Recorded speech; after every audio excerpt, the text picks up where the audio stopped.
जय श्री राम। श्री राम चैनल के दर्शकों को मेरा बार बार नमन।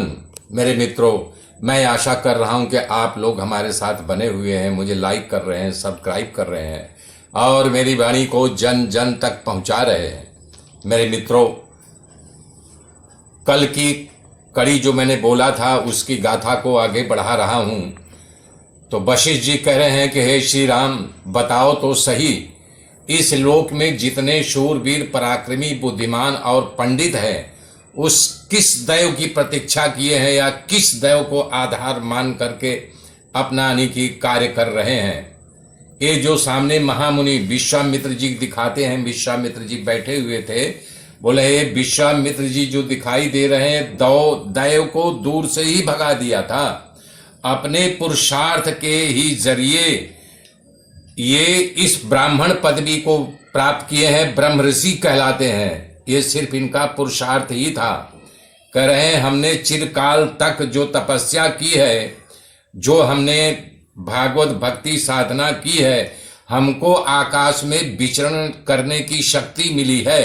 हम एक जगह से दूसरे जगह तक तत्काल तत्क्षण जा सकता हूं। अंतर्वाहिक शरीर से बोले तत्काल में वहां पहुंच सकता हूं। हिरण्यकशिपु आदि जितने दानवेंद्रों थे, पुरुषोचित प्रयत्न से ही देव समुदाय को दूर से भगा करके त्रिलोकी का साम्राज्य छीन लिया। बोल रहे हैं देवेश्वरों, इंद्र भी अपने पुरुषार्थ के जरिए तब उन दानवों को भगा करके फिर स्वर्ग का राज छीन लिया। वो पुरुषार्थ ही है। श्री राम जी ने पूछा, भगवान आप सबके ज्ञाता हैं सारे धर्मों को, लोक में जो बड़ी प्रतिष्ठा प्राप्त कर चुका है, वाकई दैव क्या है, क्यों दैव नाम से प्रचलित है, ये बताइए। तब श्री वशिष्ठ जी कहते हैं, रघुनंदन, असंभावी फल के सुशोभित होने वाले पुरुषार्थ के द्वारा प्राप्त हुए फल का जो शुभ और अशुभ योग है, उसी को दैव कहते हैं। अपने पुरुषार्थ के द्वारा इष्ट और अनिष्ट कर्म का प्रिय और अप्रिय फल की जो प्राप्ति होता है, उसे ही जो है दैव कहते हैं। ये दैव समुदाय जो है ये प्रतिपादित किया गया है। कह रहे हैं कि हमारे पुरुषार्थ से पूर्व जन्म का जो अच्छा कर्म होता है, अगर अशुभ हुआ तो बोलते हैं कि अरे दैव ने हमारे लिए अच्छा किया, और अशुभ भी हो जाता है, यानी कोई कार्य की सिद्धि नहीं हुई तब भी लागू होता है, अरे दैव विधाता ने मेरे लिए ऐसा नहीं रचा था इसलिए नहीं हुआ। तो वशिष्ठ जी कह रहे हैं, नहीं, दैव का यहाँ प्रतिपादन नहीं, दैव नाम की कोई सत्ता नहीं, अपना पुरुषार्थ ही प्रयोजन में नहीं आ रहा है। हे श्री राम, मनुष्य के मन में पहले से जो अनेक प्रकार की वासनाएं थी, वो ही इस समय कायिक, वाचिक और मानसिक कर्म के रूप में प्रतिपादित हुई है। जीवों को जिस प्रकार की वासना होती है, शीघ्र ही वैसा कर्म करने लगता है। मन में वासना और हो और वो कर्म दूसरे प्रकार का नहीं कर सकता है। उदाहरण बता रहे हैं, जैसे जो गांव को जाना चाहता है, गांव के जाने की तैयारी करता है, जो नगर को जाना चाहता है, नगर जाने की तैयारी करता है, जो शहर में जाने की तैयारी करेगा वो शहर जाता है। कहने का मतलब, जो आदमी जैसा कर्म करना चाहता है उसके मन में वैसी भावनाएं बनती लगती हैं। पूर्व जन्म के उस कर्म के प्रतिपादित हमारा जो पुरुषार्थ है वही दैव नाम कहलाता है। कर्म करने वाले सभी कर्म इसी प्रकार के होते हैं। अपनी प्रबल वासना ही कर्म है। जो प्रबल वासना उठती है वही कर्म होता है और वही पुरुषार्थ हमको प्रकट करा देता है। अर्थात पुरुष का संकल्प से ही पुरुषार्थ प्रकट हुआ है। संकल्प एक होता है, विकल्पनाएं बहुत होती है। जो संकल्प होता है आज नहीं कल, कल नहीं परसों, परसों नहीं तरसों सिद्ध होता है।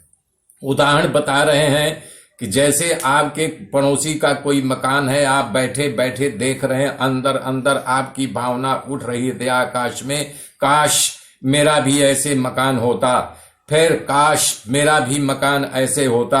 फिर देर सबेर रात सोते उठते जागते बैठते आप अपने संकल्पों की पुष्टि कर रहे हैं। तो आज नहीं कल, कल नहीं परसों, परसों नहीं तरसों अवश्यंभावी आपका मकान इस धरती पर खड़ा हो जाएगा। इसको बोलते हैं संकल्प। विकल्प सारी संभावनाएं उड़ती रहती है, विलीन होती रहती है आपके हृदयाकाश में, आप उसे पकड़ भी नहीं पाते हैं। मनुष्य का चित्त जो है बालक शिशु की तरह होता है, उसे अशुभ मार्ग में लगा दो तो अशुभ करने लगता है, और अशुभ से हटा करके शुभ में लगा दो तो शुभ काम करने लगता है। इसी प्रकार से उसका लालन पालन बच्चे को मार के, पीट के, दुलार के, समझा के, बुझा करके, यथोचित ज्ञान दे करके उसको सत्कर्म में लगाया जाता है, तो वो बालक सुधर सकता है, उस बच्चे को ज्ञान आ सकता है, उसके अंदर बैठाया जाएगा कि नहीं हमारा अच्छा कर्म क्या है, बुरा कर्म क्या है, देखने सुनने और जाने की उसकी शक्ति बढ़ जाएगी। और उसको यदि निठल्ला छोड़ दो तो वो जो है नहीं कि बेकार हो जाएगा, उसकी आज्ञान्ति शक्ति छिन्न भिन्न हो जाएगी। तो शीघ्र ही समता रूपी उसमें प्रयत्न करने से ही प्राप्त होगा। कह रहे हैं वशिष्ठ जी, कह रहे हैं कि हे श्री राम, जो सर्व नित्य समता रूप से स्थित सच्चिदानंद घन ही परम तत्व है, उससे संबंध रखने वाली सत्ता को ही नियति कहते हैं। वही जगत का नियंता का नियंत्रण शक्ति है। अब मैं उस यथार्थ संहिता का वर्णन करूंगा जो इहलोक और परलोक में भी सुखों को प्रदान करने वाली है और मोक्ष को नहीं प्राप्त कर सकता है वो पुरुष।